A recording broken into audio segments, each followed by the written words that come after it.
बिस्मिल्लाहिर्रहमानिर्रहीम। अस्सलाम वालेकुम। Welcome back, lecture number 5। और जिस तरह आप लोगों को पता है, आज का लेक्चर नंबर 5 जो सा है हमारा चैप्टर नंबर 3 की स्टार्टिंग होगी अकॉर्डिंग टू बुक आप लोगों को जिस तरह पता है, इंट्रोडक्शन में मैंने पढ़ाया है कि बुक हमारी कौन सी है। माइक्रोसॉफ्ट की ऑफिशियल गाइड है। एग्ज़ाम नंबर है 70 646 646। ठीक है। आई होप मुझे ये बातें नहीं बतानी पड़नी चाहिए, मगर कभी कभी मैं चाहता हूँ कि रिन्यू कर दें, क्योंकि आप में से कुछ लोग ऐसे हैं जो बादाम नहीं खाते। ठीक है। तो एनीवे, आज का जो कॉन्सेप्ट है इस called read only domain controller. ठीक है।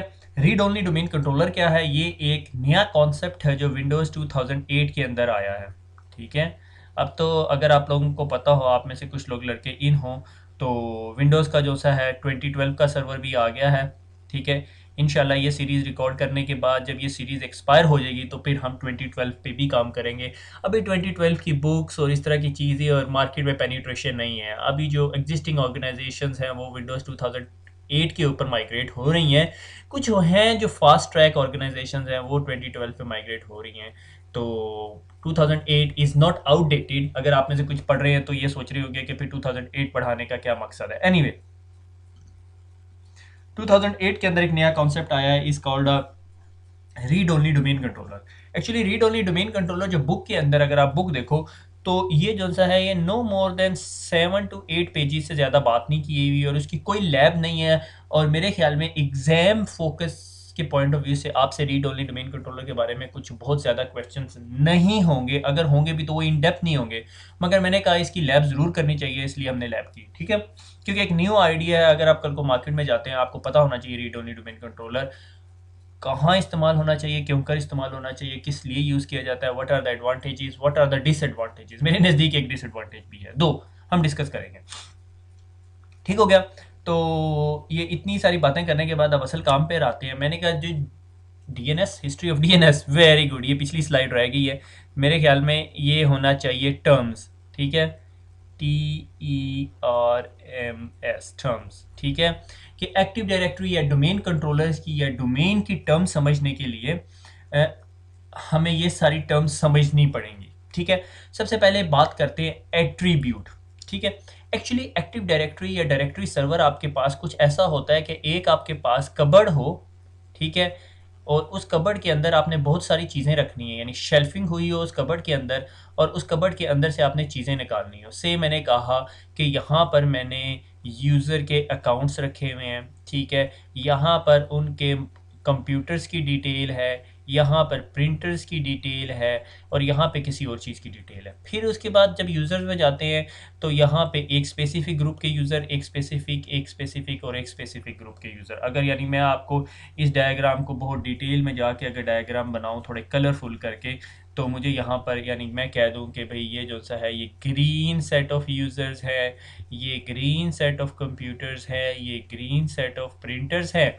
ठीक है। फिर उसके बाद मैं आपको कहूँ कि थोड़ी देर बाद, अच्छा भैया अब मैं ऐसा करता हूँ कि अब मैं ब्लू सेट ऑफ यूज़र्स की बात करता हूँ, तो ब्लू सेट ऑफ यूज़र्स यहाँ पे पड़े हुए हैं, ब्लू सेट ऑफ यूज़र्स यहाँ पे पड़े हुए हैं, ब्लू सेट ऑफ प्रिंटर्स यहाँ पे पड़े हुए हैं।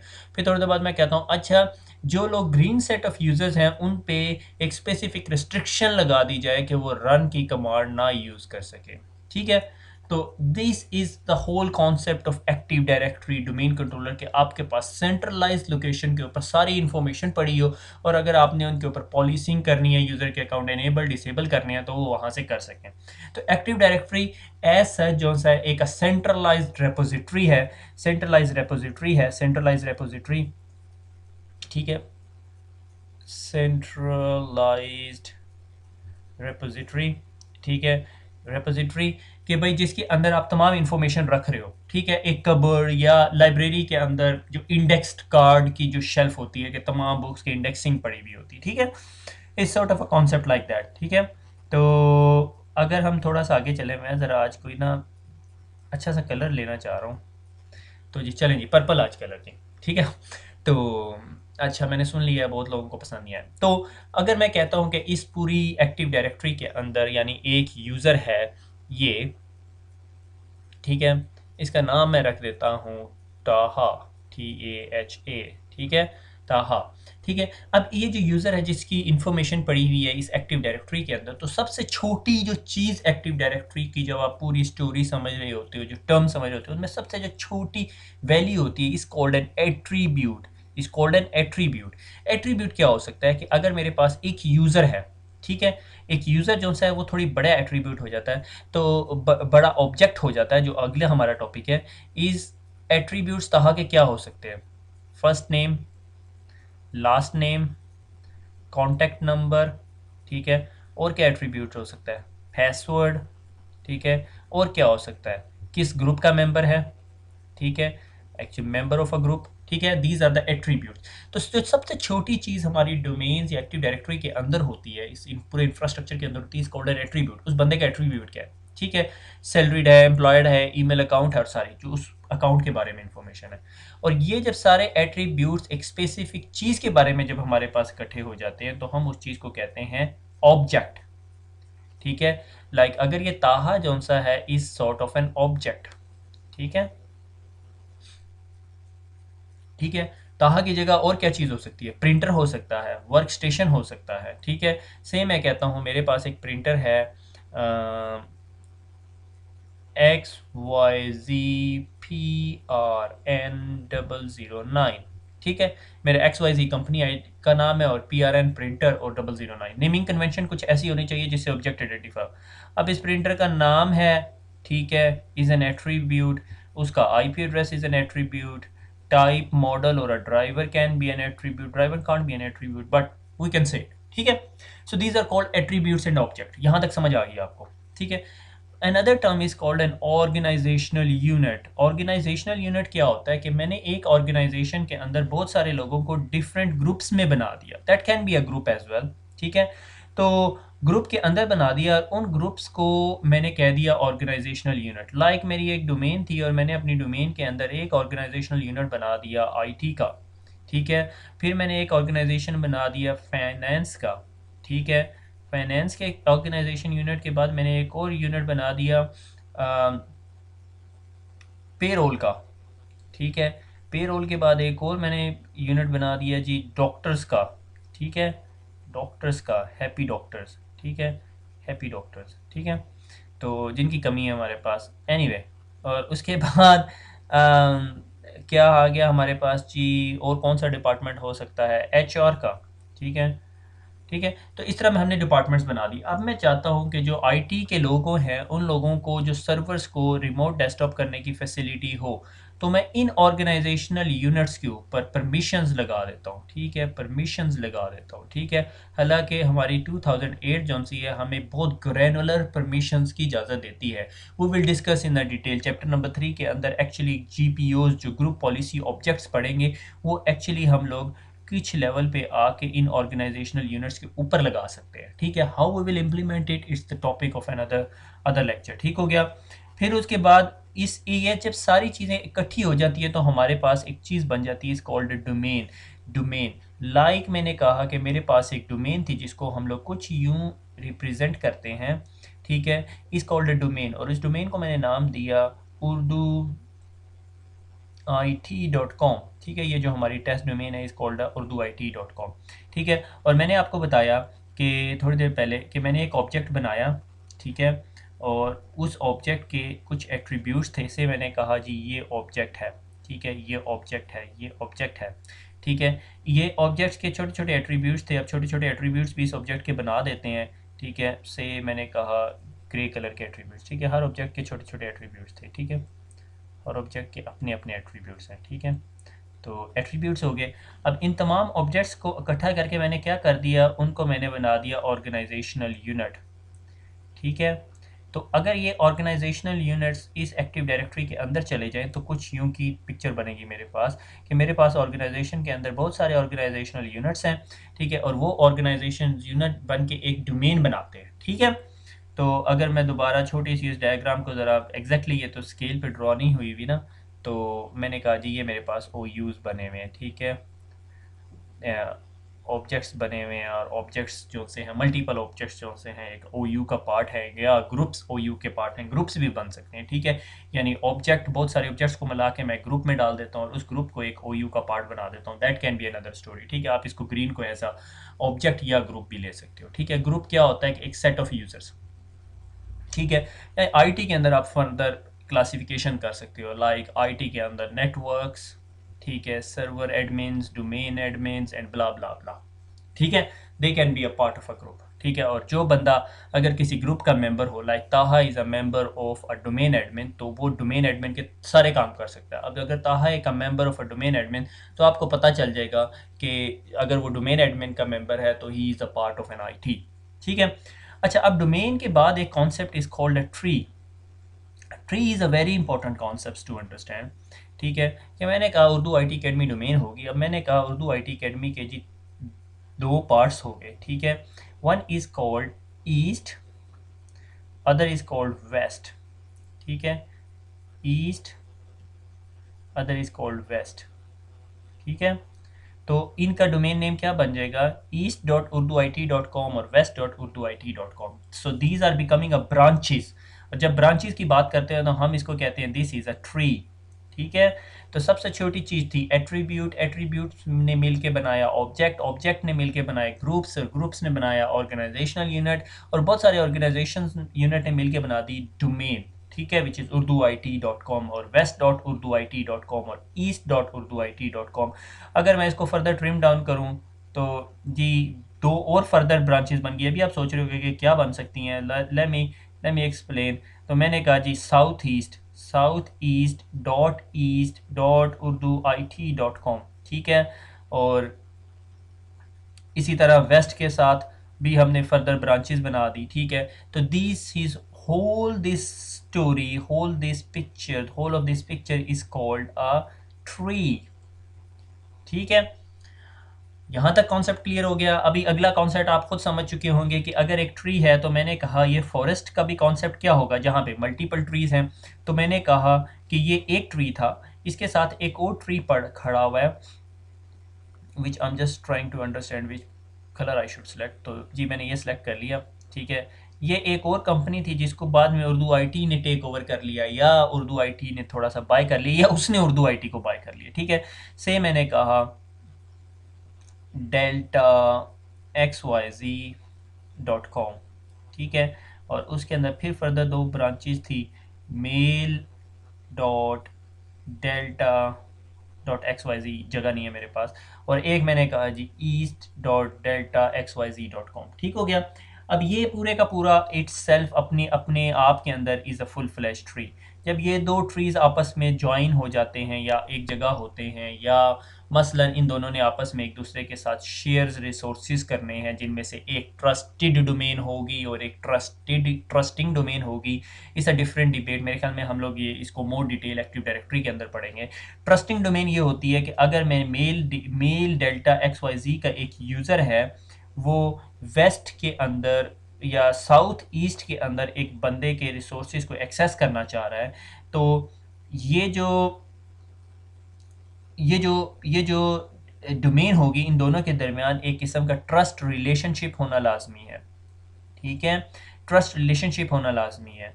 तो ये जौन सी डोमेन जो होगी, जो ये अपने रिसोर्सेज दे रही होगी दूसरे को, इसको कहेंगे ट्रस्टिंग डोमेन, और ये जौन सी डोमेन होगी ये ट्रस्टेड डोमेन होगी, ठीक है। कि ये जो डोमेन है उर्दू IT, वो डेल्टा XYZ को ट्रस्ट करती है और उसकी तमाम इंफॉर्मेशन एक दूसरे के साथ शेयर कर रही है। अगर हम ये दो ट्रीज या फॉरेस्ट के दरमियान ट्रस्ट डेवलप नहीं करेंगे तो मसला क्या होगा, मसला ये होगा कि हमें फिर ट्रस्ट रिलेशनशिप बनाने के लिए हर एक डोमेन और उसके दरमियान सेपरेट ट्रस्ट रिलेशनशिप बनाने पड़ेंगे, ठीक है। यानी एक डोमेन delta.xyz.com का इस तरह ट्रस्ट रिलेशनशिप होगा, ठीक है। फिर मेल डॉट डेल्टा का भी इसी तरह सेपरेट होगा, तो we will end up having a lot of trust relationship. मगर हम अगर फॉरेस्ट में एक दूसरे के साथ फॉरेस्ट लेवल पे ट्रस्ट रिलेशनशिप बना लें, तो हमारे लिए इतने ट्रस्ट रिलेशनशिप्स बनाने की ज़रूरत नहीं पड़ती। Anyway, that's outside the debate of this topic, ठीक है। So this is how the attribute objects organizational unit groups domain trees and forest work, ठीक है। एक last concept which is not hard to understand, ठीक है, वो क्या है वो है जी इज़ ऑरेंज कलर। ठीक है, तो अगर मैं इसको अब ख़त्म कर दूँ, अच्छा बड़ा गंद मचाया था मैंने, इज़ कॉल्ड अ साइट। ठीक है, साइट कैन बी, एक डोमेन जो सी है वो मल्टीपल साइट्स पे भी हो सकती है, और एक साइट पे मल्टीपल डोमेन्स भी हो सकती हैं, और एक फॉरेस्ट मल्टीपल डोमेन्स में हो सकता है, या एक साइट पे मल्टीपल फॉरेस्ट हो सकते हैं, या एक फॉरेस्ट मल्टीपल साइट्स पे एक्सपैंड हो सकता है। मसलन मैं आपको एक एग्जांपल देता हूँ कि मैंने कहा कि लाहौर, कराची, दुबई, ठीक है, और क्या कर लो, मुंबई, मुंबई, ठीक है, तो ये चार सिटीज़ हैं। ठीक है, ये चार डिफरेंट साइट्स होगी, पर मैंने कहा मुझे उर्दू आईटी एकेडमी की एक ही डोमेन चार साइट्स पे चाहिए, तो that is like four domains on four sites with a single domain. ठीक है, या यूं हो सकता है कि एक साइट के ऊपर, ठीक है, तो ये लाजमी नहीं है कि एक साइट पे एक ही डोमेन होगी, या मैंने कहा लाहौर के अंदर ही मेरी जो सी उर्दू आईटी एकेडमी की डोमेन पड़ी हुई है सिर्फ, ठीक है, और मैंने ये डोमेन कहीं पे नहीं रखी, तो एक साइट पे एक डोमेन भी हो सकती है और मल्टीपल साइट्स पे भी एक डोमेन हो सकती है, so you don't need to worry about that thing. ठीक हो गया? अच्छा, ये जो से कॉन्सेप्ट क्लियर हो गए। अब क्या होता है, अब मैं आपको नॉर्मल फंक्शनिंग ऑफ डोमेन बताना चाह रहा हूँ। ठीक है, तो होता ये है कि लेट मी चेक कि मैंने अगले उसमें क्या लिया। ठीक है, where to use remote read only domain controller. Read only domain controller कहाँ यूज़ करना है? अब जो हमने ये सारी स्टोरियाँ सुनाई हैं मैंने आपको कि ये डोमेन है, ये डोमेन है, और इस डोमेन को एक जो सर्वर है, ठीक है, एक सर्वर भी चला सकता है, दो सर्वर भी, तीन सर्वर भी, और 10 सर्वर भी, ठीक है, depending on the size of domain. एक डोमेन है, नॉर्मल सिनेरियो के अंदर आपके पास एक डोमेन कंट्रोलर कंट्रोलर होता है, वो सारे काम कर रहा होता है। ठीक है, अब वो जो डोमेन कंट्रोलर होता है उसके पास तमाम ओ यूज़ ऑब्जेक्ट्स की इंफॉर्मेशन पड़ी होती है। ठीक है, तमाम यूज़र्स की सारी इंफॉर्मेशन पड़ी होती है। से मैंने कहा ताहा का यूज़र अकाउंट है, तो ताहा का यूज़र नेम, ठीक है, some sort of password in a cached format, ठीक है, पासवर्ड लिख रहा हूँ, ठीक है, और बाकी इंफॉर्मेशन पड़ी होगी। ठीक है, उसके एट्रीब्यूट्स क्या हो सकते हैं, वो किस ग्रुप का मेंबर है, और बला बला स्टफ। ठीक है, अब जब आपके ऑर्गेनाइजेशन एक्सपेंड होने लग जाती है, ठीक है, over a wide area network, ठीक है, ये वाइड एरिया नेटवर्क है, 256 kbps का लिंक है, ठीक है, और अब ताहा की जो प्रोफाइल सारी सेटिंग्स वहाँ पे पड़ी हुई हैं, तो ये जो रिमोट ऑफिस है, रिमोट ऑफिस के अंदर अब जितने भी यूज़र्स हैं, से मैंने कहा मेरा जो रिमोट ऑफिस है, मेरी ऑर्गेनाइजेशन थोड़ी बड़ी है, तो रिमोट ऑफिस में रफली 150 यूज़र है। अब 150 यूज़र जब 256 kbps के लिंक पे, ठीक है, हर रोज़ सुबह लॉगिन हो के अथेंटिकेट करवाएगा, और ये लिंक जो सा है ये बहुत ज़्यादा पॉपुलेट हो जाएगा, और ये सर्वर जो सा है, ये जो लिंक है, ये कंजेस्टेड हो जाएगा, और user will experience a delay. तो यूज़र की जो शक्ल है ना वो कुछ ऐसी सी हो जाएगी, बल्कि वो एंग्री भी हो जाएगा। ठीक है, हर जगह वो जाके ना आईटी को बदनाम करेगा, और आप बड़े परेशान होंगे कि अब इसको आईटी की जो सी ना जान कैसे छुड़ाया जाए। ठीक है, तो आप क्या करोगे कि आप यहाँ पे एक छोटा सा डोमेन कंट्रोलर ला के रख दोगे, ठीक है, और ये डोमेन कंट्रोलर इस दूसरे डोमेन कंट्रोलर के साथ जो है आपस में एक दूसरे के साथ रेप्लिकेशन और जो कुछ करता फिरेगा। अब जिस यूज़र ने एक दूसरे के साथ डोमेन पे सुबह सुबह लॉगिन होना होगा, ठीक है, लॉगिन होने की अभी स्टोरी मेरे ख्याल में एक्टिव डायरेक्टरी के अंदर हम लोग पढ़ेंगे कि हम लोग अपने पीसी से लॉगिन होते हैं, यूज़र नेम पासवर्ड डालते हैं, जो यूज़र नेम पासवर्ड मैंने यहाँ पे डोमेन कंट्रोलर पे कॉन्फ़िगर किया हुआ है, ठीक है, इस तरह लॉगिन होते हैं, तो मेरा कंप्यूटर जो है इस सर्वर के साथ कनेक्ट हो जाता है, और उसके बाद ये जो सर्वर है मुझे कुछ रिसोर्सेज पे एक्सेस दे देता है। ठीक है, इस टॉपिक को ज़रा मैं थोड़ी देर के लिए यहाँ पे पास करके एक आपको दो कॉन्सेप्ट्स बनाऊंगा। One is called a peer to peer network. ठीक है, ये बहुत पुरानी बात है, मुझे याद आ रहा है जब मैंने विंडोज़ एनटी के अंदर ना, विंडोज़ एनटी के अंदर 4.0 या 3.51 था मेरे ख्याल में, 3.51 के अंदर एमसीएसई पड़ी थी ना, तो तब बहुत बड़ी बात होती होती थी एमसीएसई, एनीवे तो अभी बड़ी बात होती है ठीक है, I don't want to offend anyone. ठीक है, तो उसके अंदर एक बुक पढ़ाई जाती होती थी, इज कॉल्ड नेटवर्किंग एसेंशियल्स, जो मैं अभी भी सजेस्ट करता हूँ बहुत सारे लड़कों को पढ़ने के लिए। ठीक है, तो पीयर टू पीयर नेटवर्क, और one is called server based network. ठीक है, सर्वर बेस्ड नेटवर्क और पीयर टू पीयर नेटवर्क में क्या फ़र्क होता है?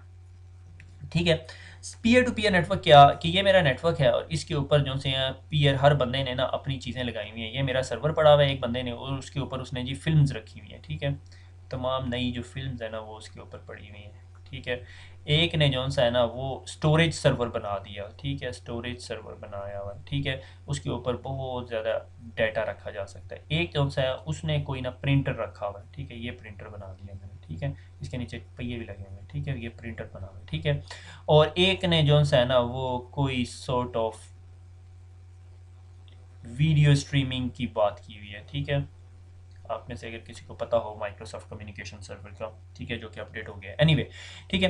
तो अगर अगर किसी बंदे ने, ठीक है, से मैं ये वीडियो स्ट्रीमिंग देता हूँ मगर मैंने जो है किसी से स्टोरेज एक्सेस करनी है, अपना डाटा सेव करना है, तो मैं इस बंदे के पास जाऊँगा उठ के फिजिकली और इसको कहूँगा भैया मुझे कोई एक्सेस दे दो, तो वो मुझे एक फोल्डर पे एक्सेस दे देगा और जब वो मुझे फोल्डर पे एक्सेस देगा तो मैं उसके फोल्डर में डाटा सेव कर सकता हूँ, ठीक है। वो मेरे डाटा के साथ क्या करेगा, इस अ डिफरेंट डिबेट, ठीक है। वो कंप्लायंस और एश्योरेंस की बातें आ जाती हैं, ठीक है। एनीवे, तो अगर मैंने किसी ने अगर कोई प्रिंट करना है तो वो इस प्रिंट वाले बंदे के पास जाएगा और इसको कहेगा यार मुझे प्रिंटर पे एक्सेस दे दो, पासवर्ड या जो भी स्टोरी होगी, और उसके बाद मैंने जब भी कोई प्रिंट भेजना होगा तो मेरा प्रिंट इसके पास जाएगा। तो अगर आप समझो आपकी ऑर्गेनाइजेशन में 100 रिसोर्सेज हैं तो आपको 100 बंदों के पास जाना पड़ेगा और आपके पास end up 100 user name password होंगे। एक user name password printer access करने के लिए, एक फिल्म्स देखने के लिए, एक स्टोरेज रखने के लिए, एक ये, ठीक है। ये that whole concept is called a peer to peer network. इसके लिए थोड़ी सी अगर मैं सख्त उर्दू का इस्तेमाल करूँ, मे भी मेरी उर्दू बेहतर हो, तो हर बंदे को अपने रिसोर्सेज पे मुकम्मल इजारादारी हासिल होती है, फुल कंट्रोल होता है, ठीक है। उसने अगर किसी रिसोर्स को एक्सेस देनी है किसी को तो वो खुद देगा, मैनुअल एक्सेस प्रोसीजर होगा, ठीक है। फिर एक कॉन्सेप्ट आया is called a server based network. फिर एक कॉन्सेप्ट नहीं आया, एक कॉन्सेप्ट और है is called a server based network. Server based network क्या कि एक सर्वर है, ठीक है, और बाकी नेटवर्क पे उसी तरह रिसोर्सेज पड़े हुए हैं, ठीक है। रिसोर्स ए, रिसोर्स बी, ठीक है, और रिसोर्स सी और रिसोर्स डी, ठीक है। और ये सर्वर साहब जो है ना ये सबके एक्सेस जो है ना कंट्रोल करते हैं, ठीक है। तो थोड़ा एंग्री फेस बना दिया, ठीक है, नीचे से स्माइली कर दिया, ठीक है।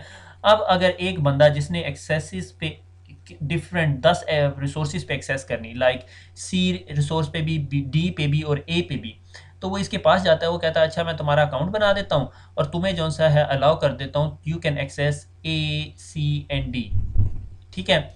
अब जब भी मैं लॉगिन होता हूँ उस यूज़र अकाउंट से जो इस सर्वर पे मेरा बना हुआ है ताहा के नाम पे, TAHA के नाम पे, तो वो जो सा है वो मुझे सी पे एक्सेस भी दे देता है, ए पे एक्सेस भी दे देता है, डी पे भी। कल को मुझे बी पे एक्सेस चाहिए हो तो मैं इसके पास जाता हूँ और रिक्वेस्ट करता हूँ, जो भी रिक्वेस्ट कंट्रोल प्रोसीजर होगा, और वो भी मुझे एक्सेस दे देगा। रिक्वेस्ट कंट्रोल प्रोसीजर से याद आया, is another certification about this one is called itel, ITIL, ठीक है।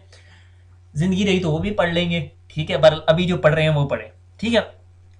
तो that is called server based network. एक सर्वर होगा उसके पास तमाम रिसोर्सेज होंगे। तो ये जो आपका डोमेन कंट्रोलर होता है ना वो एक्चुअली इज दिस स्टोरी, ठीक हो गया। तो अभी इस तमाम बहस के बाद वापस हम चलते हैं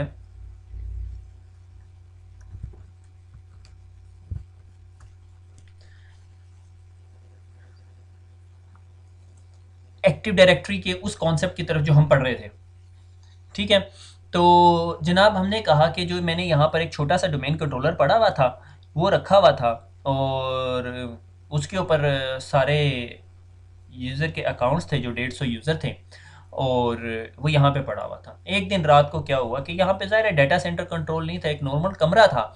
चोर आए और उसने ये सर्वर उखाड़ा और ले गए साथ, और उसके अंदर से उन्होंने जितने cash, user name, password, profile settings और पता नहीं क्या कुछ था सारा कुछ उठा के ले गए, ठीक है। या कुछ ऐसा हुआ कि किसी ने इस सर्वर पे फिजिकल एक्सेस हासिल कर ली, उसको इस सर्वर का यूज़र नेम पासवर्ड पता चल गया, वो रोज़ रात को इस सर्वर पे लॉगिन होता था और हमारी जो डोमेन के अंदर एक यूज़र बना देता था। या लाइक आपने अक्सर देखा हो, अगर आप में से कोई थोड़ा सा इंटरेस्ट रखता है हैकिंग में, तो हैक्ड यूज़र अकाउंट ऐसे नहीं बने होते कि मेरे नाम पे बना हुआ होता, वो ऐसा होता है कुछ CPRN000923 और उसकी डिस्क्रिप्शन में लिखा होता है this stuff account runs the printer services on your server, और अगर ये अकाउंट डिलीट हो गया तो पता नहीं क्या कुछ हो जाएगा, ठीक है।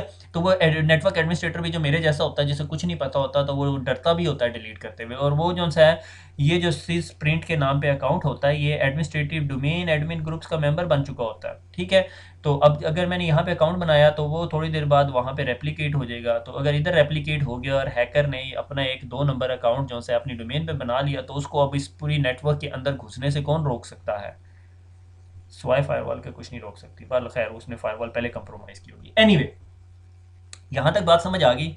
यहाँ तक आप सब मेरे साथ हैं? अगर नहीं साथ तो वापस रिवर्स करके देखें, अगर रिवर्स करके नहीं समझ आती तो फिर बुक पढ़ें।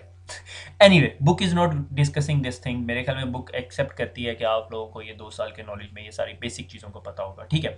तो हमने प्रॉब्लम आइडेंटिफाई कर लिया कि प्रॉब्लम हमारे पास क्या है, कि जो ये यहाँ पे सर्वर पड़ा हुआ है वो अगर कंप्रोमाइज़ हो जाता है, ठीक है, स्टील नहीं करवाते, अभी हम चोरी नहीं करवाते, हम क्या करते हैं कि किसी ने उस पर एक्सेस कर लिया और उसने उसके ऊपर जो से हैं एडमिन लेवल के कोई 3-4 अकाउंट बना दिए, ठीक है। और कहाँ पता चलता है आपकी अगर डोमेन ऑर्गेनाइजेशन के अंदर 2000 बंदे हैं, ठीक है, और 5 एक ब्रांच ऑफिसेज हैं, तो आपको कहाँ पता चलता है, ठीक है। उसके कुछ तरीके होते हैं, जिस तरह आपको पता चल जाए कि एडमिन ग्रुप्स के अंदर तो 4-5 बंदे होते हैं, तो ऑडिट होता है एक्टिव डायरेक्टरी का, which is beyond the scope of this topic. यहाँ तक बात समझ आ गई कि हमने क्या किया कि हमने जो ये जो से हैं 2-3 बंदे उसने बना दिए हैं और वो रेप्लिकेट हो गए और वो एक्चुअली अब यहाँ पे भी एग्जिस्ट करते हैं, ठीक है। जो चीज़ इस एक्टिव डायरेक्टरी में एग्जिस्ट करती है वो सारी की सारी यहाँ पे एग्जिस्ट करती है। माइक्रोसॉफ्ट ने उसका बहुत बेहतरीन सोल्यूशन दिया, is called read only domain controller. Read only domain controller कहाँ लगाना चाहिए? रीड ओनली डोमेन कंट्रोलर एक ऐसा डोमेन कंट्रोलर होता है जो सिर्फ प्राइमरी डोमेन कंट्रोलर, जो बड़ा डोमेन कंट्रोलर है, जो डाटा सेंटर में पड़ा हुआ है हेड ऑफिस के अंदर और ये ब्रांच ऑफिस के अंदर पड़ा हुआ है, ये सिर्फ उधर से इंफॉर्मेशन रीड कर सकता है, यानी ये यूनिडायरेक्शनल है, ठीक है। अगर कोई आता है और कहता है भैया मेरा नाम जो सा ये ताहा है और ये मेरा पासवर्ड है, ठीक है, और वो कंफर्म कर लेता है एक्टिव डायरेक्टरी से कि अच्छा कोई ताहा नाम की कोई चीज़ है, क्योंकि रीड ओनली डोमेन कंट्रोलर है, उसके पास ये इन्फॉर्मेशन पड़ी होगी, ठीक है। अगर आप यहाँ पे ताहा का अकाउंट बनाओगे, ये रीड ओनली डोमेन कंट्रोलर पे आप बैठ के कोई अकाउंट नहीं बना सकते, ठीक है। रीड ओनली डोमेन कंट्रोलर पे आपको एडमिनिस्ट्रेटर से लॉगिन होने की भी जरूरत नहीं। आप अपनी ब्रांच के अंदर एक बंदा रखा होता है, छोटा आईटी वाला बंदा, ठीक है, वो वैसे ब्रांच में कुछ और भी काम करता है। सेम है अगर बैंक में हूँ, तो बैंक में जो कोई ब्रांच का जो मैनेजर या असिस्टेंट मैनेजर है, मैंने उसको एक अकाउंट बना के दे दिया, वो ये रीड ओनली डोमेन कंट्रोलर का जो है ना मेंबर होगा। तो मुझे इस बात का कोई डर नहीं है कि अगर उसके पास यूजर्स की लिस्ट आ रही है, उसने कंट्रोल ए करके शिफ्ट डिलीट कर दिया अगर, तो वो कुछ नहीं कर सकता मेरा नुकसान, क्योंकि उससे यूजर्स डिलीट नहीं कर सकता। वो रीड ओनली डोमेन कंट्रोलर जब हम बनाएंगे तो हम देखेंगे, ठीक है। तो एक रिमोट लोकेशन और वहाँ आपको पता हो कि यार बार बार यूज़र को जो है वो वैन लिंक के ऊपर प्रॉब्लम होती है, तो why not I put all the information here, ठीक है। तो इन्फॉर्मेशन यहाँ पे रख लेते हैं, ठीक है, प्रोफाइल्स की सेटिंग्स और ये वो मेंबर ऑफ ग्रुप और स्टफ लाइक दैट। दूसरी बात, आपको इस डोमेन के इस एरिया के अंदर जिधर आपने छोटा डोमेन कंट्रोलर बनाया हुआ है, ठीक है, रखा हुआ है, उधर आपको कोई आईटी का स्टाफ नहीं चाहिए, ठीक है। ये मैंने आईटी के स्टाफ के लिए लोगों तस्वीर बनाई है, ठीक है। तो तीसरा मसला इज कॉल्ड फिजिकल सिक्योरिटी, कि अगर कल को यहाँ से सर्वर चोरी भी हो जाता है, तो आप तमाम यूजर जो इस सर्वर पे जिनके जिनके अकाउंट्स के पासवर्ड ये सर्वर कैश करता था, ठीक है, नॉर्मली आप इस सर्वर के ऊपर कभी भी डोमेन एडमिनिस्ट्रेटर्स, बैकअप एडमिनिस्ट्रेटर्स और बड़े बड़े जो फने खां किस्म के एडमिनिस्ट्रेटर हैं, उनके पासवर्ड्स यहाँ पे कैश नहीं करवाते, ठीक है। That is the rule of thumb, ठीक है। क्योंकि अगर यहाँ पे वो पासवर्ड कैश हो रहे हैं और किसी वजह से ये सर्वर कॉम्प्रोमाइज़ हो गया और उसके पास कोई ऐसी एप्लीकेशन है जिसके ज़रिए वो कैश्ड पासवर्ड को निकाल सकता है, ठीक है, तो your whole domain is compromise, ठीक है। आपके ऊपर हाथ में ये प्रिविलेजेस होती हैं कि आपने किस किस यूज़र्स के पासवर्ड जो से कैश कराने हैं। बैंक मैनेजर, कैशियर, छोटे छोटे लोगों के जो अकाउंट्स हैं, वो अगर आप यहाँ पे पासवर्ड्स कैश करा दो तो कोई मसला नहीं है, ठीक है। अगर उनका कंप्रोमाइज़ हो गया, सर्वर स्टील हो गया, तो सुबह तक आप कर सकते हो। अगर कोई फिजिकली सर्वर में घुस भी जाए और इसमें अकाउंट बनाने की कोशिश करे, तो वो बना ही नहीं सकता एडमिनिस्ट्रेटर लेवल का, बल्कि अकाउंट ही नहीं बना सकता। तो अगर वो बना नहीं सकता तो वो चीज़ रेप्लीकेट नहीं होती। तो रीड ओनली सिर्फ रीडिंग के लिए है, ठीक है, कि परमिशंस वेरीफाई कर ले, ठीक है। लो बैंडविड्थ जो हम लोग ऑलरेडी डिस्कस कर चुके हैं, ठीक है। और जिस तरह मैंने यहाँ छोटे से पॉइंट लिखे हैं, यूनिडायरेक्शनल रेप्लिकेशन होती है कि भाई जो प्राइमरी डोमेन कंट्रोलर है सिर्फ वहाँ से इन्फॉर्मेशन यहाँ पर आएगी, यहाँ से कोई इन्फॉर्मेशन वहाँ नहीं जाएगी, ठीक हो गया। और क्रेडेंशियल कैशिंग के यूज़र नेम के पासवर्ड जो से हैं, और read only DNS, read only domain controller पे नॉर्मली रीड ओनली डीएनएस होता है, तो वो डीएनएस पॉइजन भी नहीं कर सकता। ठीक हो गया? अच्छा जी, तो ये जो सा है रीड ओनली डोमेन कंट्रोलर की, फिर मैंने एग्जांपल एक छोटी सी कि ये मेरा हेड ऑफिस है, ठीक है, और इस हेड ऑफिस से इस ब्रांच ऑफिस के दरमियान एक लिंक था जो 256 के बीपीएस का था, ठीक है, और ये 256 kbps का था। जब भी यूज़र लॉगिन होता था तो वो ऑल द वे यहाँ से गुजर के इस डोमेन कंट्रोलर के पास जाता था। अगर मेरे पास यहाँ पे कोई 150 यूज़र, मैंने पिछले एग्जांपल में बताया थे, तो वो है, तो ये पूरे का पूरा बेचारा लिंक कंजेस्टेड हो जाएगा, और बिला वजह लिंक कंजेस्टेड हो जाएगा, और जो से यूज़र हैप्पी नहीं रहेगा, ठीक है। तो उस चीज़ से मैंने बचने के लिए क्या किया कि मैंने यहाँ पे एक सर्वर लगा लिया, रीड ओनली डोमेन कंट्रोलर। तमाम यूज़र्स इस डोमेन कंट्रोलर पे लॉगिन होते हैं, ठीक है, और अपनी तमाम इन्फॉर्मेशन यहीं से डाउनलोड कर लेते हैं, और अगर उसके बाद उन्होंने कोई किसी और सर्वर से डाटा उठाना है, ऐसे यहाँ पे 3 सर्वर पड़े हुए हैं, तो फिर वो वैन लिंक पे जाते हैं, ठीक है, और उसको एक्सेस करते हैं। मगर जब सुबह यूज़र लॉगिन होते हैं तो वो प्रॉब्लम नहीं होती। आप में से जो प्रैक्टिकल लाइफ में कोई एक्सपीरियंस रखते हैं और उनके पास थोड़े बड़े साइज़ की ब्रांचेज़ हैं, तो उनके पास कोई सोल्यूशन नहीं है, डिस्पाइट कि भाई वो वहाँ पे ब्रांच पे सब डोमेन बना लेते हैं, या फिर डोमेन कंट्रोलर रखते होते थे वहाँ पे, बैकअप डोमेन कंट्रोलर, बीडीसी जिसे हम कहते थे, ठीक है। अब माइक्रोसॉफ्ट ने इस सोल्यूशन से जान छुड़ाने के लिए आपको यहाँ पे सब डोमेन बनाने से भी जान छुड़ा दी, क्योंकि सब डोमेन आप कितनी बना सकते हो, अगर आपके पास 300 ब्रांचेज हैं तो नहीं बना सकते, ठीक है। It's the bigger concept we are talking about, ठीक है। तो उसका सोल्यूशन क्या है कि आप यहाँ पे रीड ओनली डोमेन कंट्रोलर रख दो, और कोई मसला नहीं है, चोरी हो गया तो वो सिर्फ मेटल के भाव ही बिकेगा, जो सर्वर की मार्केट प्राइस होगी वही उसे मिलेगी, मगर वो आपकी डोमेन के सिक्योरिटी पॉइंट ऑफ व्यू से कोई कंप्रोमाइज़ नहीं कर सकेगा। ठीक हो गया? यहाँ तक बात ख़त्म करते हैं और अगला लेक्चर शुरू करते हैं थोड़ी देर में, which is lecture, same lecture, lecture number 5 मगर पार्ट नंबर 2। ठीक है, अपना ख्याल रखिएगा, मुलाकात होती है थोड़ी देर में। अल्लाह हाफिज़।